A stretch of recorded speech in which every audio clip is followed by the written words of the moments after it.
Hello साथियों, नमस्कार। मैं टीम स्टार क्लासेस से आशीष तिवारी एक बार पुनः आप सभी लोगों का हार्दिक स्वागत करता हूं। आज हम आपको पारिस्थितिकी के बारे में आपसे हम चर्चा कर रहे हैं। देखते हैं पारिस्थितिकी क्या है। अब पारिस्थितिकी को अंग्रेजी भाषा में इकोलॉजी कहते हैं। पारिस्थितिकी को अंग्रेजी भाषा में इकोलॉजी कहते हैं।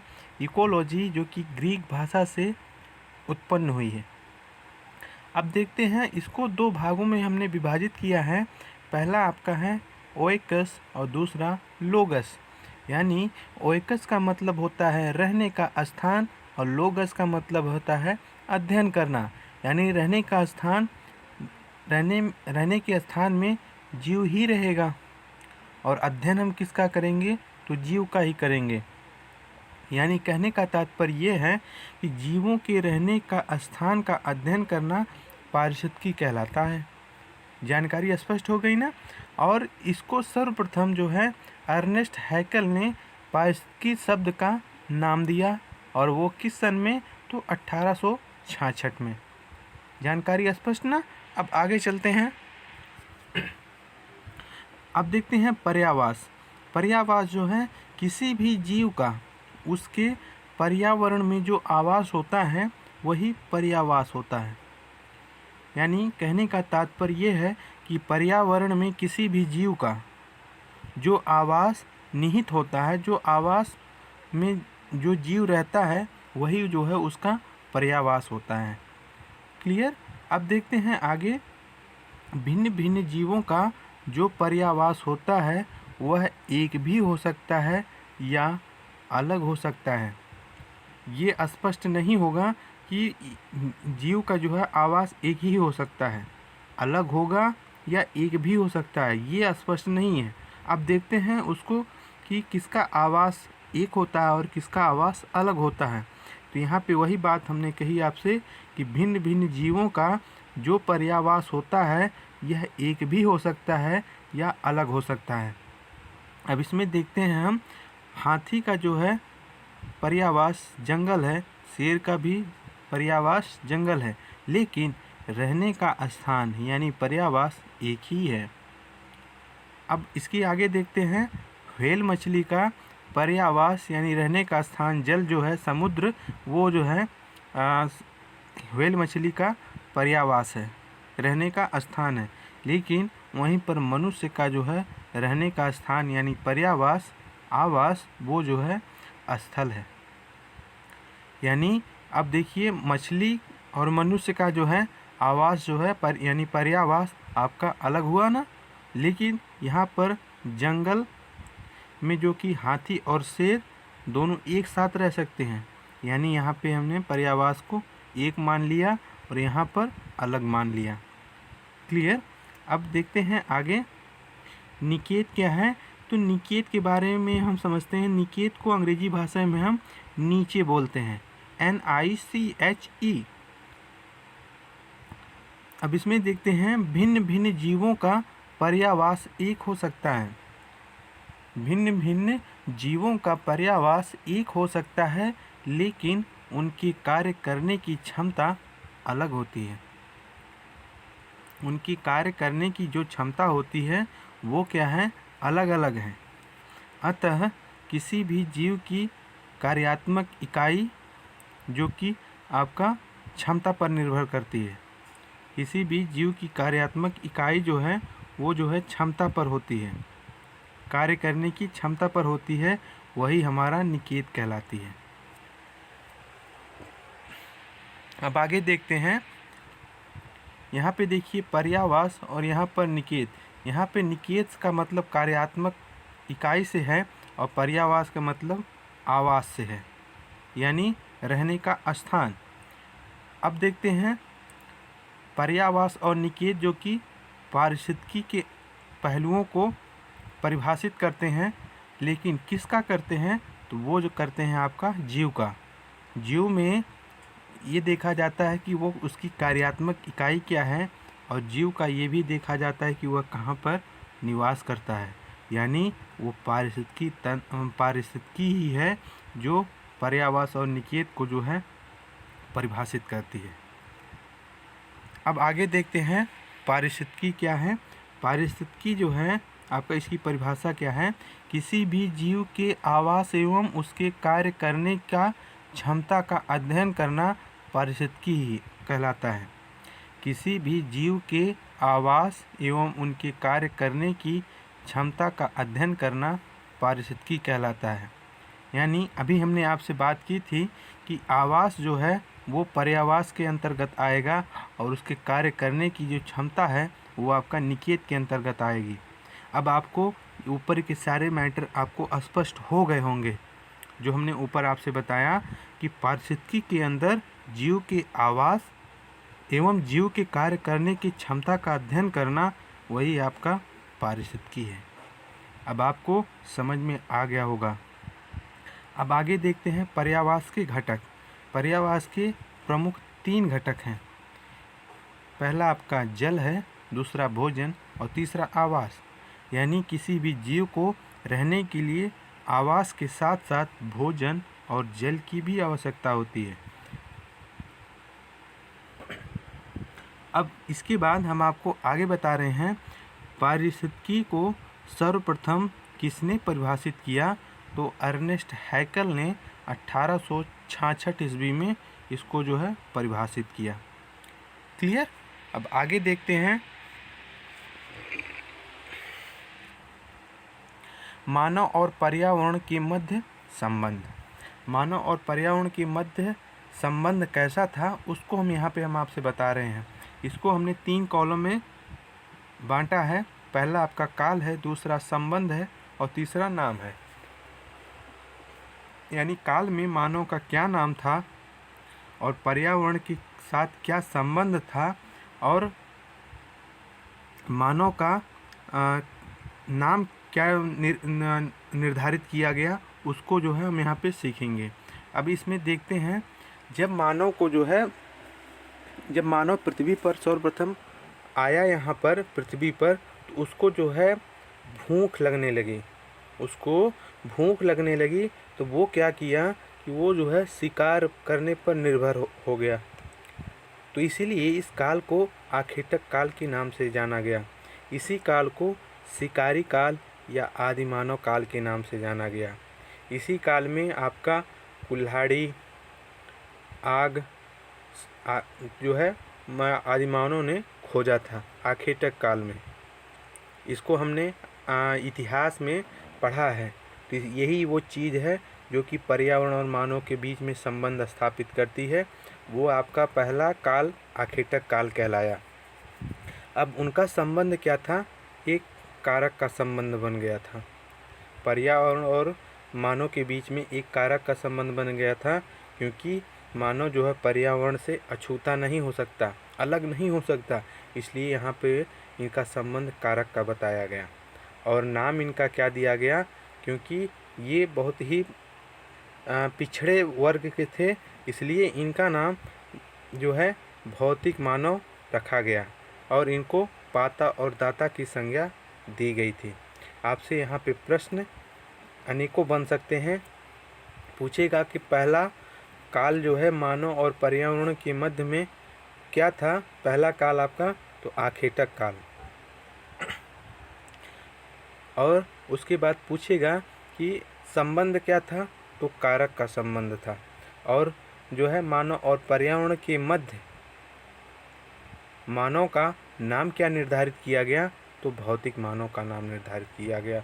और इसी को हम पाता और दाता भी कहते हैं। जानकारी स्पष्ट हो गई ना? अब आगे देखते हैं।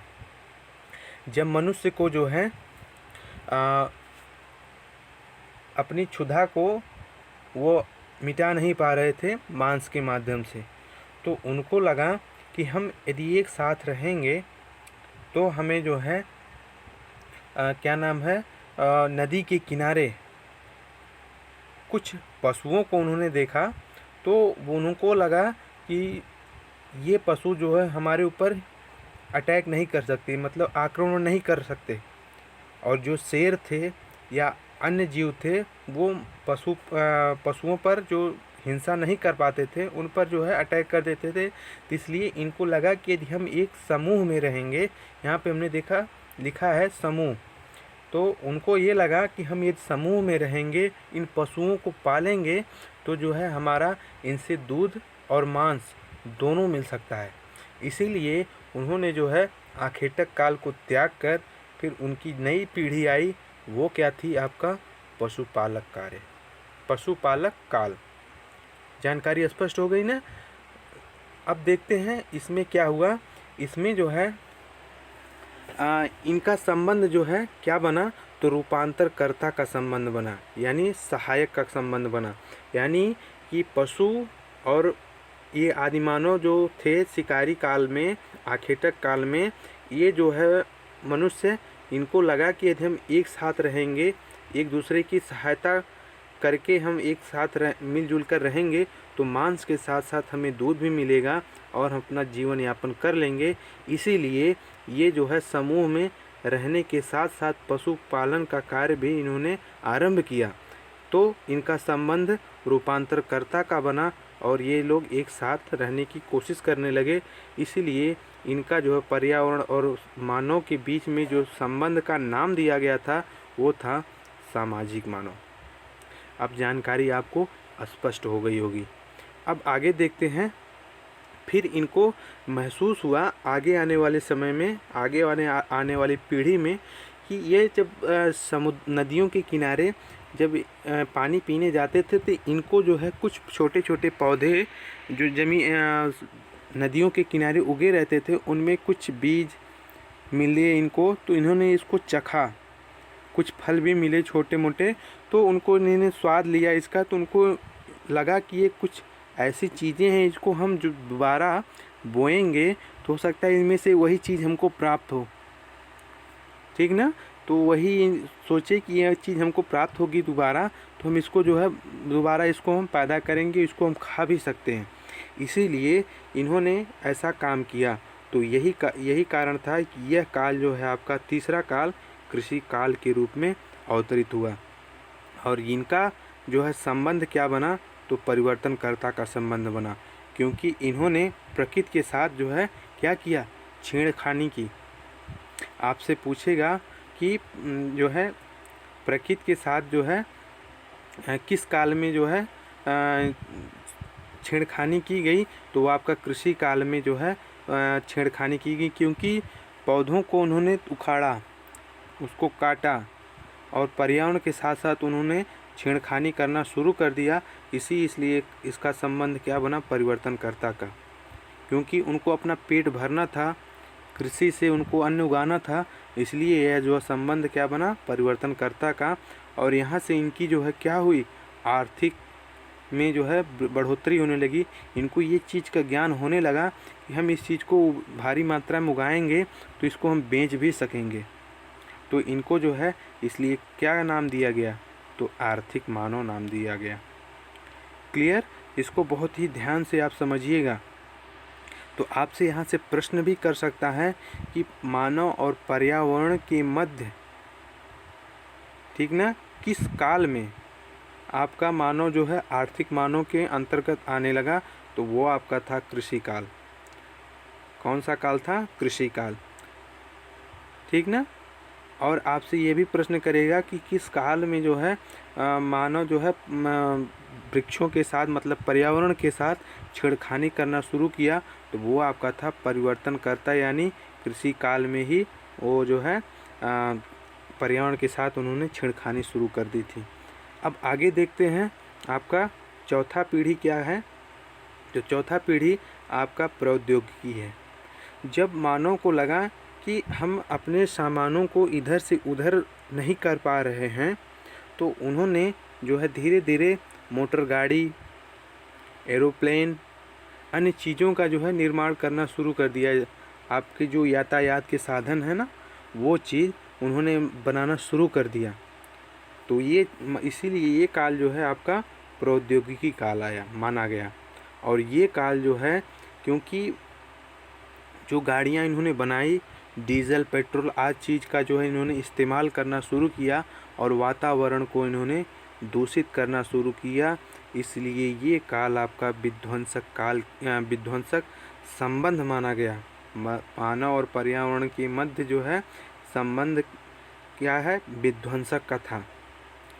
और ये मानव क्या कहलाए, तो प्रौद्योगिकी मानव कहलाए। जानकारी स्पष्ट हो गई ना मानव और पर्यावरण के मध्य के संबंधों का।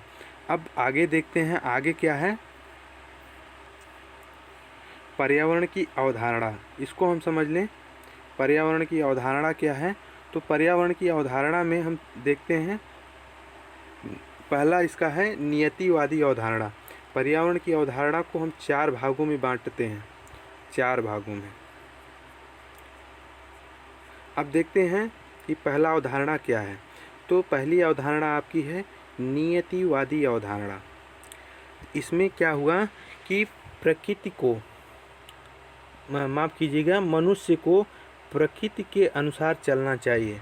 नियतिवादी अवधारणा के लोग जो है उन्होंने कहा कि मनुष्य को प्रकृति के अनुसार चलना चाहिए। मनुष्य को प्रकृति के अनुसार चलना चाहिए, क्योंकि प्रकृति ही सर्वशक्तिमान है और मनुष्य प्रकृति के हाथ का खिलौना है। मनुष्य जो है प्रकृति के हाथ का खिलौना है और मनुष्य का जन्म पृथ्वी से हुआ है। ये जो है लाइन नियतिवादी अवधारणा ने कही। आपसे यहाँ से एक बार प्रश्न बना था, उसमें पूछा गया था कि मनुष्य प्रकृति के हाथ का खिलौना ... करके फिर उसके बाद ऑप्शन में ये दिया था नियतिवादी अवधारणा, संभववादी अवधारणा, या ये दोनों, या इनमें से कोई नहीं। तो ये आपका प्रश्न बना था। तो ये मतलब उसमें पूछा था कि ये किसका सेंटेंस है, तो नियतिवादी अवधारणा का था। तो इस तरह से आपका प्रश्न आपका बन सकता है। और यहाँ से भी आपका एक प्रश्न बन सकता है कि मनुष्य को प्रकृति के अनुसार चलना चाहिए, यह स्टेटमेंट किसके द्वारा दिया गया। तो वो अभी आपका नियतिवादी अवधारणा ने जो है ये स्टेटमेंट दिया था कि मनुष्य को प्रकृति के अनुसार चलना चाहिए। क्लियर। अब देखते हैं दूसरा क्या है। तो दूसरा आपका संभववादी अवधारणा। संभववादी अवधारणा में इसमें क्या हुआ कि इसमें वैज्ञानिकता पर जोर दिया गया। संभववादी अवधारणा में वैज्ञानिकता पर जोर दिया गया और इसमें मनुष्य प्रकृति में सर्वश्रेष्ठ माना। मनुष्य जो है प्रकृति में अपने आप को सर्वश्रेष्ठ मान लिया।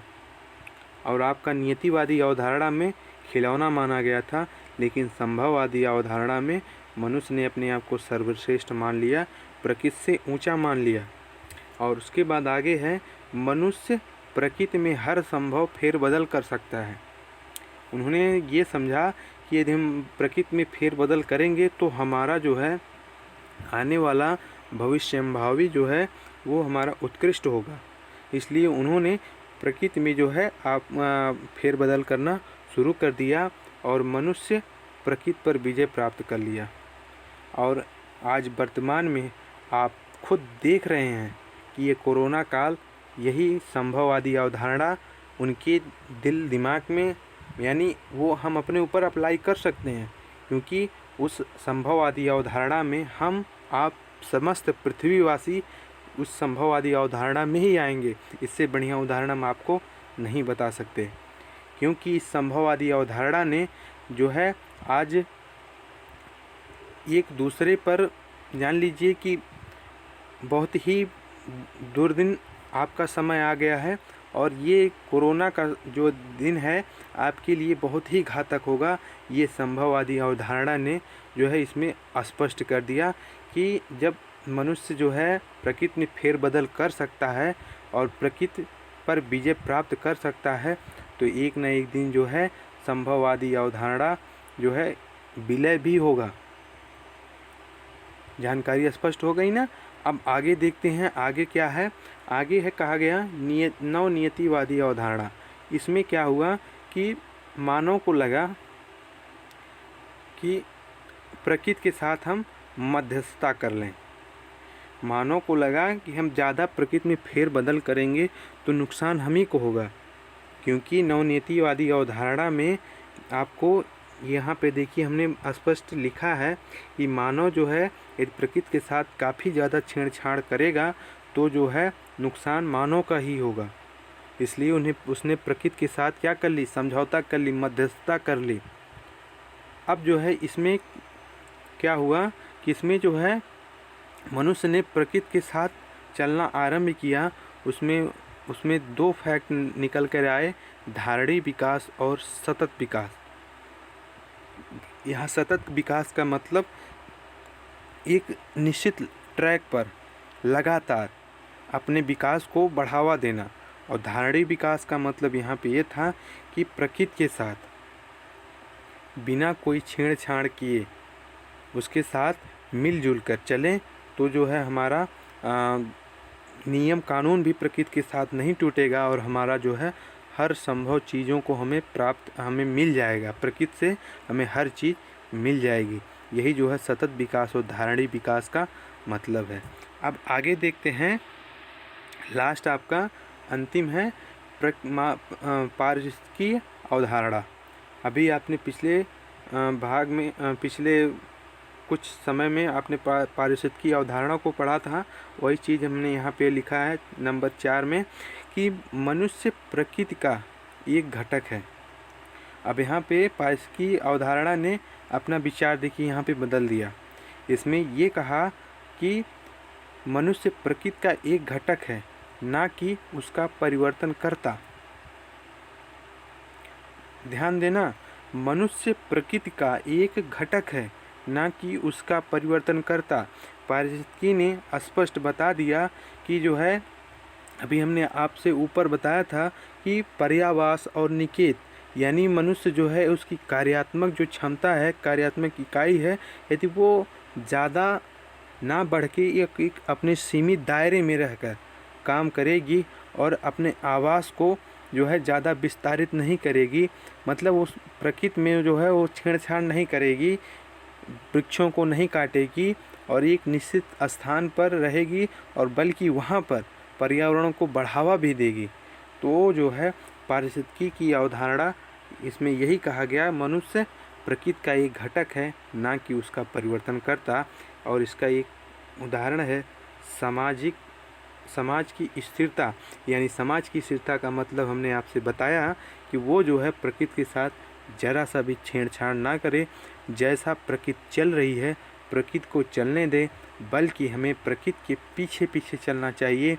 और आज वही स्थिति आज कोरोना का बन गया है, क्योंकि मनुष्य अपनी लोलुपता को पूर्ण करने के लिए जानवरों पर हमला किया, और जानवर के ही वायरस हमारे आज शरीर में दौड़ रहे हैं, और उसका हम खामियाजा खुद भुगत रहे हैं, और प्रकृति के सामने हम खुद लज्जित हो गए और एक मास्क को लगाकर टहल रहे हैं। क्या ये उचित है? खुद शर्मसार हो गए जो है हमारी प्रकृति के सामने, एक मानव जो है एक खिलौना पुनः फिर से बन गया। तो ऐसा ना करें, सभी जीवों को एक समान रहने दें, और आप भी सुरक्षित रहें और सबको सुरक्षित रहने दें। यही जो है आपका पर्यावरण है। इसीलिए पर्यावरण को आपके महत्वपूर्ण पाठ्यक्रम में आपको ये पढ़ाया जाता है। यही पर्यावरण का मेन उद्देश्य और मुख्य प्रचार और प्रसार है, और ये पूरे वर्ल्ड लेवल में इसका जो है चल रहा है जो है। और आप जो है जहाँ भी रहें सुरक्षित रहें, जैसे भी हों, और किसी के साथ कोई भी छेड़खानी ना करें, किसी भी जीव पर अपना ख्याल रखें। ये वीडियो आपको कैसा लगा, अपना सलाह अपनी विचार टीम स्टार क्लासेस को ज़रूर प्रदान करिएगा। फिर मिलते हैं अगले भाग में एक खूबसूरत चैप्टर के साथ। अपना ख्याल रखिएगा। Take care.